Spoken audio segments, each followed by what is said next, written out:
এটা মহা পরিবর্তন দেশের মধ্যে এসছে, আপনারা নিশ্চয়ই অনুভব করেন সেটা। অনুভব না করে উপায় তো নাই, এমন সব কাণ্ড হয়েছে দেশের ভেতরে যেটা 1000 বছরে আর হবে কিনা সন্দেহ। সমস্ত অভাব এবং ঘাটতির মধ্যেই আমরা এর চেয়ে ভালো করব।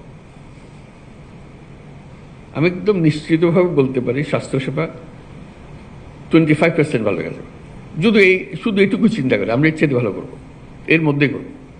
আর এর থেকে সুযোগ যদি একটু বেশি হয়, অন্যান্য জিনিস যেগুলো বলেছে, আরও নিয়োগ করা হবে, আরও পদ সৃষ্টি করা হবে, এগুলো পরে হোক। কিন্তু যেভাবে আছে এইভাবেই যদি আমরা করতে চাই, তাতে শুধু মন ঠিক করা যে আমি করব, অন্য কে কী করলো না করলো ওর দিকে তাকাবো না, আমি আমারটা ঠিক মতো করবো, আমার সাধ্যে যতটুকু করায়। তাহলে 25% ভালো হয়ে যাবে। এই 25% কিন্তু অত্যন্ত মূল্যবান 25%। কেন এখানেই মানুষ মারা যাচ্ছে এই 25%-এর ভেতরে, যেটুকু আমরা করছি না, যেটা আমরা করতে পারতাম,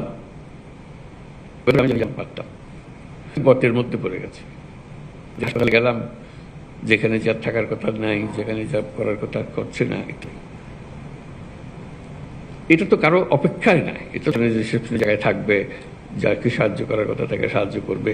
এটার জন্য এই সম্মেলনে আমরা চেষ্টা করি ওই 25% যেটার কথা বললাম নিজেরা নিজেরা করে ফেলতে পারবো,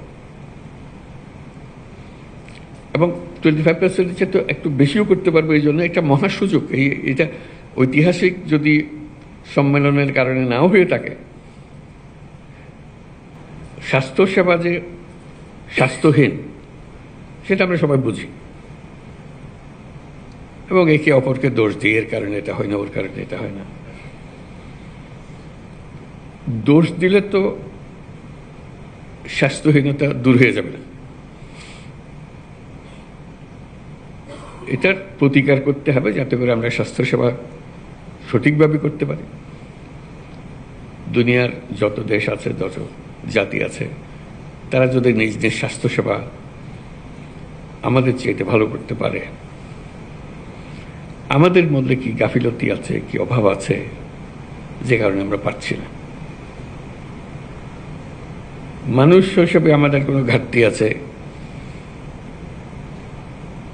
তার সক্ষমতা হিসেবে তার ঘাটতি আছে, আমার মনে হয় না। কিন্তু সামষ্টিকভাবে আমরা ওই ঘাটতিটা পূরণ করতে পারছি না।